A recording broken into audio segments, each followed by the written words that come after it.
সুপ্রিয় শিক্ষার্থী, আশা করি ভালো আছো। সারা বিশ্ব জুড়ে এখন করোনার দুর্যোগ চলছে। তো এই মুহূর্তে শিক্ষা প্রতিষ্ঠান আমাদের বন্ধ। তো তোমরা ঘরে বসে নিশ্চয়ই পড়াশোনা করছো। তো আজকে তোমাদের সাথে আমার ঘরে আমার স্কুল এই কার্যক্রমের মাধ্যমে তোমরা পড়াশোনা করতে পারছো সংসদ টেলিভিশনের মাধ্যমে। তো সেই কার্যক্রমে তোমাদেরকে স্বাগত জানাচ্ছি। তো শিক্ষার্থী বন্ধুরা, তো চলো আমি আজকে ষষ্ঠ শ্রেণীর বিজ্ঞান বিষয় নিয়ে তোমাদের সাথে কথা বলছি। তো প্রিয় শিক্ষার্থী, তো আমরা তো জানি যে একটা বল যদি তুমি ছুঁড়ে মারো সেটা কি হয়, বলটা ছুঁড়ে মারলে এদিক ওদিক ছুঁড়ে যায়, তাই তো? তো এই যে বল ছুঁড়ে মারছি সেটা বিভিন্ন দিকে ছুঁড়ে যায়। তো এখন এটাকে কি বলছি আমরা? দেখো, এটার সাথে কিন্তু আলোর একটা সম্পর্ক আছে। তো আমরা পূর্বের ক্লাসে জেনেছি আলো কি হয়? প্রতিফলন হয়। তাহলে আলো এইভাবে যে প্রতিফলিত হচ্ছে, বল যেভাবে ছুটছি সে যখন ছুঁড়ে অন্যদিকে চলে যাচ্ছে, আলো কিন্তু পরে সে অন্যদিকে চলে যাচ্ছে। প্রিয় শিক্ষার্থী, তোমরা নিশ্চয়ই বুঝতে পারছো আমাদের আজকে আলোচনার বিষয় কি। আমাদের আলোচ্য বিষয় হচ্ছে আজকে আলোর প্রতিফলন ও শোষণ। অর্থাৎ আলো প্রতিফলিত হচ্ছে এবং কিছু কিছু জায়গায় প্রতিফলিত না হয়ে শোষিত হয়ে যাচ্ছে। আলোর প্রতিফলন আমরা পূর্বের ক্লাসে কিছুটা জেনেছি যে আলো কি হচ্ছে? প্রতিফলিত হচ্ছে। আলো প্রতিফলিত হয় বলে কোনো বস্তুর উপর গিয়ে পড়ে, তখন সেই বস্তুটা আমরা দেখতে পাচ্ছি, তাই তো? কিন্তু শিক্ষার্থী বন্ধুরা, আমরা কিন্তু এও জেনেছি যে আলো প্রতিফলিত হয়ে যেখানে প্রতিফলিত হচ্ছে সেখানে কিন্তু আবার শোষণও হয়ে যাচ্ছে। আমরা বলেছিলাম আলো শোষণ হলে সেই বস্তুটা কেমন দেখায়? ইয়েস, এটা কালো দেখায়। প্রিয় শিক্ষার্থী, আমরা আজকে তাহলে কি জানবো? আমাদের আজকের এই ক্লাস শেষে আমরা যা জানতে পারবো সেটা হচ্ছে আলোর প্রতিফলন ও শোষণ তোমরা ব্যাখ্যা করতে পারবে, মসৃণ ও অমসৃণ তলে আলোর প্রতিফলন ব্যাখ্যা করতে পারবে, আপতন কোণ এবং প্রতিফলন কোণ চিহ্নিত করতে পারবে, এবং দর্পণে আলোর প্রতিফলনের নিয়ম আছে সে নিয়ম ব্যাখ্যা করতে পারবে।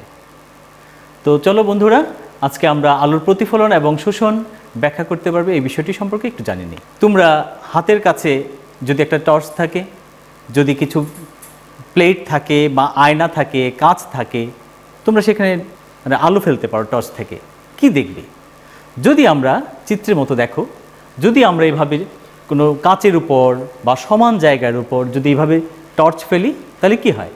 সে আলো যেভাবে যাচ্ছে এবং সেটা প্রতিফলিত হয়ে যাচ্ছে অন্যদিকে। তুমি যদি আয়নাতে মারো, সেটা দেখবে কি? সেটা প্রতিফলিত হয়ে তোমার ছাদে চলে গেছে বা তোমার যে ছাদ আছে সেখানে গিয়ে পড়ছে। তুমি যদি একটু আর করে মারো, তাহলে সেটা আবার আড়াআড়িভাবে তোমার দেয়ালে গিয়ে পড়ছে। তো দেখো, টর্চ থেকে যে আমরা বলেছিলাম যে আগের ক্লাসে যে আলোক রশ্মি নিঃসৃত হচ্ছে, যে এই যে আলোক রশ্মি অনেকগুলো রে বের হচ্ছে, সেই রেগুলো পড়ছে গিয়ে কোথায়? স্বচ্ছ বস্তুর উপর। এই স্বচ্ছ বস্তুর উপর যখন পড়ছে সেটা আবার প্রতিফলিত হয়ে যাচ্ছে। একটা বিষয় লক্ষ্য করো, এই যে রেগুলো আসছে সেগুলো কিভাবে আসছে, কেমন? আমরা তো বলেছিলাম যে আলো সোজা সরল পথে চলে। তাহলে এখানে সোজা সরল পথে অর্থাৎ পরস্পর সমান্তরাল বলা যাচ্ছে না কথাটা? তাহলে পাশাপাশি যদি সমান্তরালভাবে যদি চলতে থাকে, তাহলে যেখানে রিফ্লেক্ট হচ্ছে মানে প্রতিফলিত হচ্ছে, সেটাও কিন্তু দেখতে পাচ্ছি আমরা সমান্তরালভাবেই প্রতিফলিত হচ্ছে।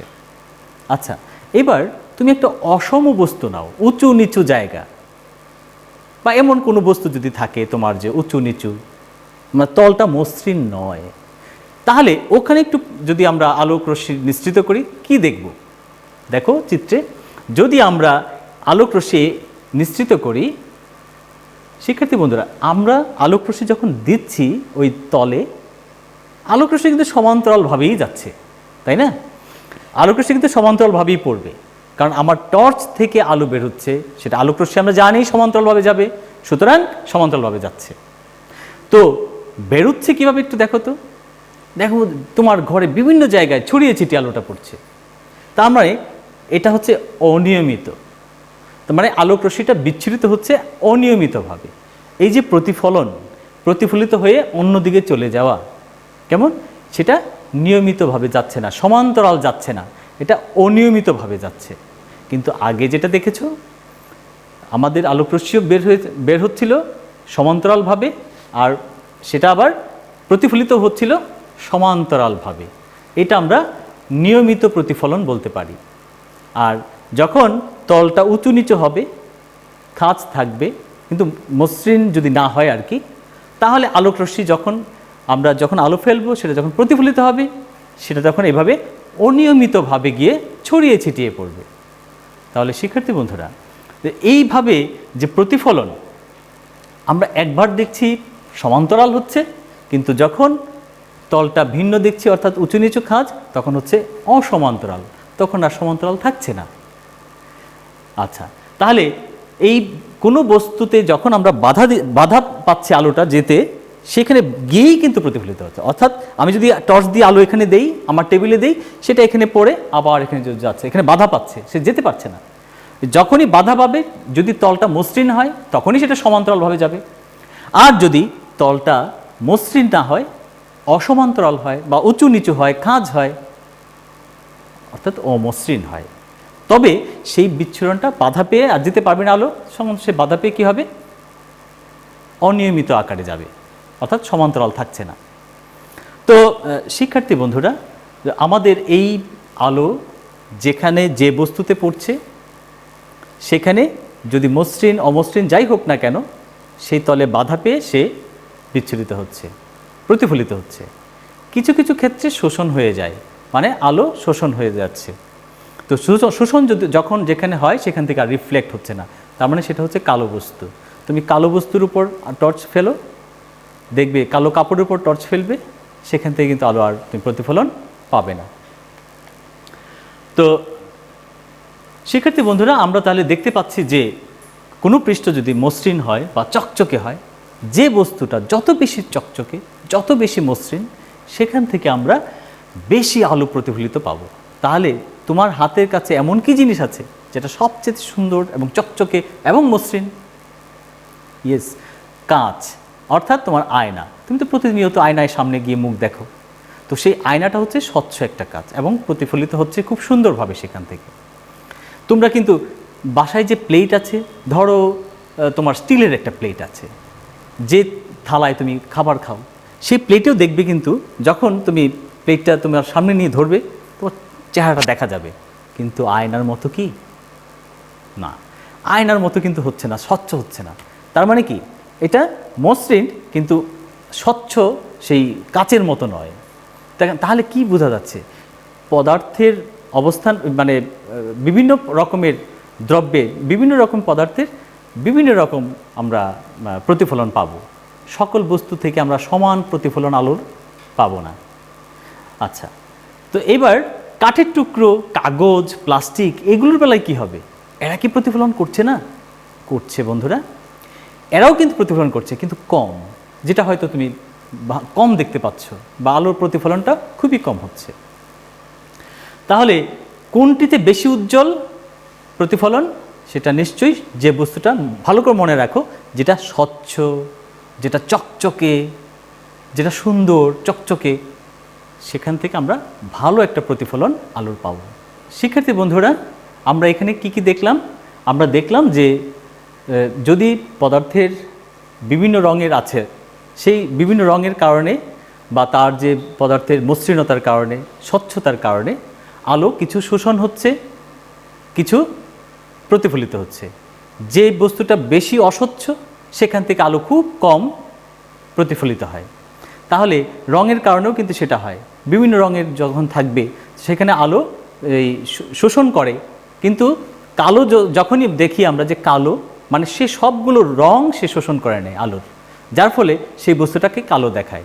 সেগুলো তোমরা উপরের শ্রেণীতে আরও বেশি জানতে পারবে, যে শোষণ কীভাবে হচ্ছে, কোন কোন রং থাকলে কেমন হয়। তো আমরা শুধুমাত্র এখানে আমাদের যে মসৃণ তল, অমসৃণ তল, আর এই যে বস্তু কোন বস্তুতে পড়লে কেমনভাবে সেটা প্রতিফলিত হচ্ছে, এই সম্পর্কে একটু ধারণা আমরা পেয়ে গেলাম।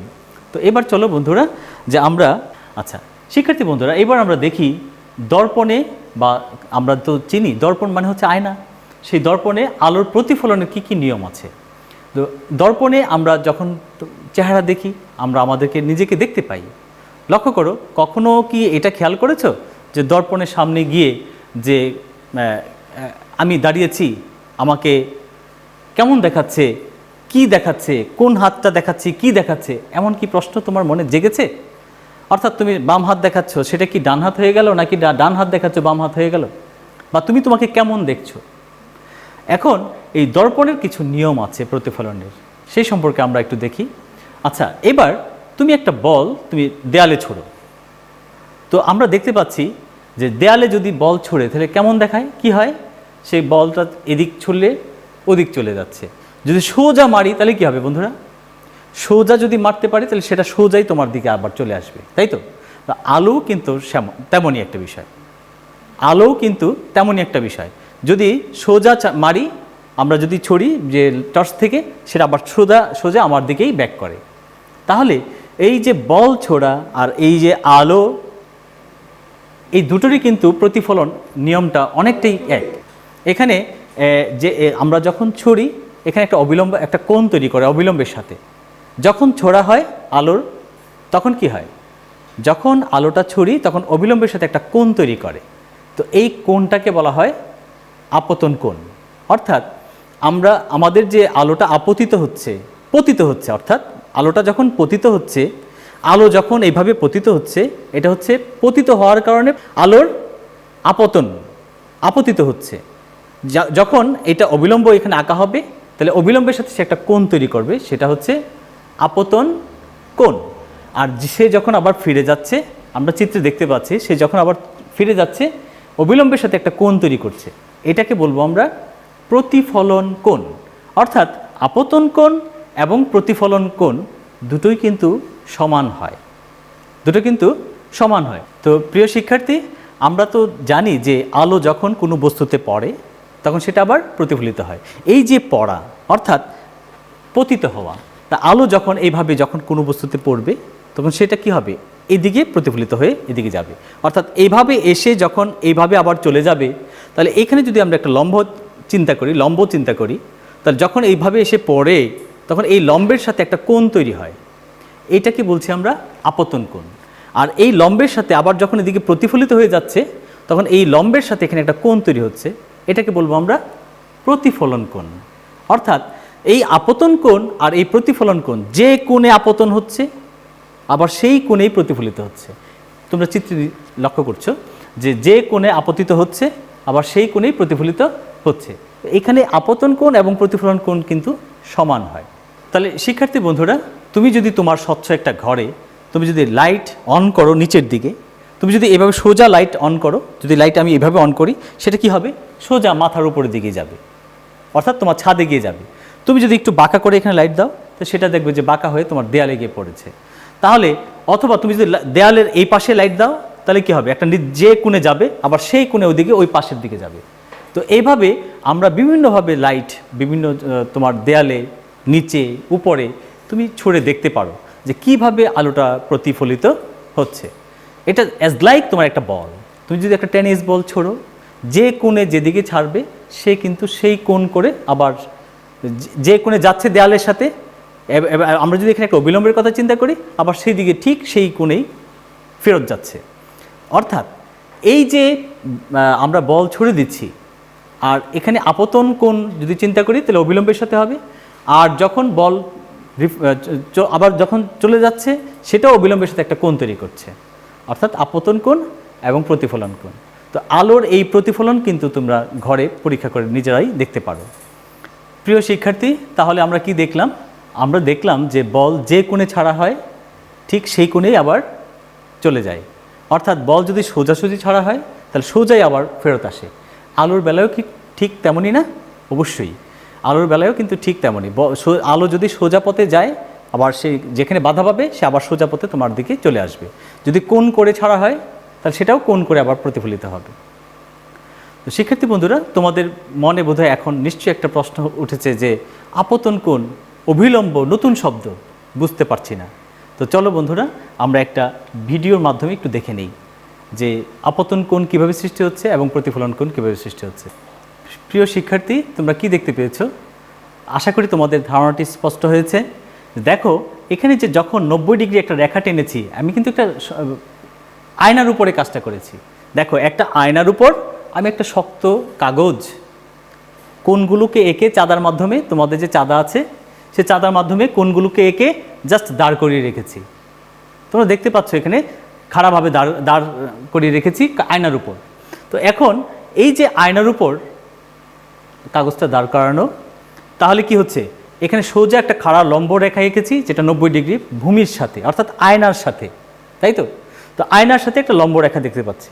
তো আমি কি করেছি, বিভিন্ন কোণে বিভিন্ন অ্যাঙ্গেলে এখানে আমরা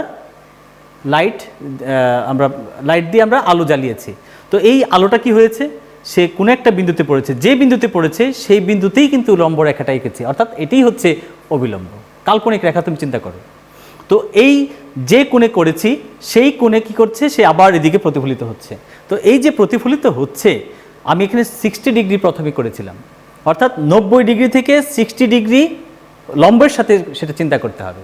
তো 90 ডিগ্রির সাথে যে 60 ডিগ্রিটা আছে এখানে আঁকা, ওখানে আমি যখন লাইট দিয়েছি সেটা আবার প্রতিফলিত হয়ে আবার 90 ডিগ্রি থেকে ঠিক 60 ডিগ্রি দূর দিয়ে সে চলে গেছে। কি হলো তাহলে? এর একটা নির্দিষ্ট ধর্ম মেনে চলে, অর্থাৎ এটাই হচ্ছে আলোর প্রতিফলনের নিয়ম।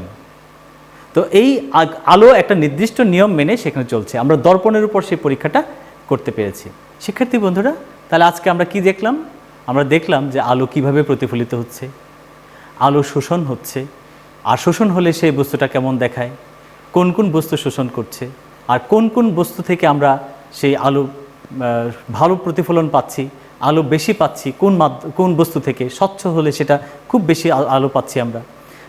তারপর আমরা কি দেখলাম, যে আলোর প্রতিসরণের একটা নিয়ম আছে। এই যে আলো চলে, সেটা একটা দর্পণের উপর আমরা দেখেছিলাম যে আলো যখন পড়ছে সে একটা নির্দিষ্ট নিয়ম মেনে চলছে। আমরা আপতন কোণ কি, প্রতিসরণ কোণ কি, অবিলম্ব কাকে বলে, এই সম্পর্কে আমরা আজকে জেনেছি। আমরা আরও জেনেছি আলো একটা যে কোণে আপতিত হয় ঠিক সেই কোণেই প্রতিফলিত হতে আমরা সেই ভিডিওতে আমরা দেখেছি।